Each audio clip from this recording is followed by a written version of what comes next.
I am supporting Imran Khan जो president थे, लेकिन मोहब्बत उनके लिए दोस्तों, इमरान खान को फौज ने अडियाला जेल से कहीं और मुंतकिल कर दिया है। पर शदीद रद्द अमल देते हुए कहा कि आपके मोहसिन और लीडर इमरान खान को आज आईनी इदारों ने बेबुनियाद इल्जाम लगाकर एस्टेब्लिशमेंट की हिकमत अमली जानकर आपके रोंगटे खड़े हो जाएंगे। पाकिस्तानियों, आपके अजीम लीडर के ऊपर शदीद कमल वीडियो बयान दिखाने से पहले आपको ये भी बता देंगे दोस्तों, इमरान खान को फौज ने अडियाला जेल से कहीं और मुंतकिली पर सोशल मीडिया पर शदीद रद्द अमल देते हुए कहा है कि पाकिस्तान में क्या सूरत हाल हुई है, कैसे वर्कर्स और लीडर्स पे फास्ट अटैक्स हो रहे हैं और कैसे पीटीआई के वर्कर्स और लीडर्स से पाकिस्तानी मेरे आपसे रिक्वेस्ट है, जहां पाकिस्तान के इंसानी हकूक, रूल ऑफ लॉ और जमहूरियत अंडरमाइन हो रही है।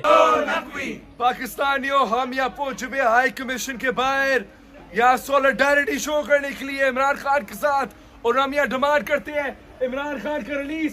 तो आप सब मेरे साथ बोले, release release Imran Khan, release release Imran Khan, release release Imran Khan, release release Imran Khan. शर्म करो, हया करो, इमरान को रिहा करो, शर्म करो, हया करो, इमरान को रिहा करो। I am supporting Imran Khan जो प्रेसिडेंट थे, लेकिन मोहब्बत उनके लिए आज भी मेरे दिल में है। पाकिस्तानियों, गैर कानूनी तरीके से पाकिस्तान की शान और आन को इमरान खान को फौज ने अडियाला जेल से कहीं और मुंतकिल कर दिया है। एस्टेब्लिशमेंट की हिकमत अमली जानकर आपके रोंगटे खड़े हो जाएंगे। दोस्तों, आपसे गुजारिश है कि मेरे साथ साथ ये सब का अब कौमी फरीजा बन चुका है, इमरान खान की गिरफ्तारी के खिलाफ करें। अगर आप बहादुर हैं और जबर के खिलाफ आवाज बुलंद कर सकते हैं तो मेरे साथ इमरान खान के लिए होगा। दोस्तों, इस हवाले से अपनी राय का इजहार कमेंट सेक्शन में दें। वीडियो अच्छी लगे तो लाइक करें और इस चैनल को सब्सक्राइब करें।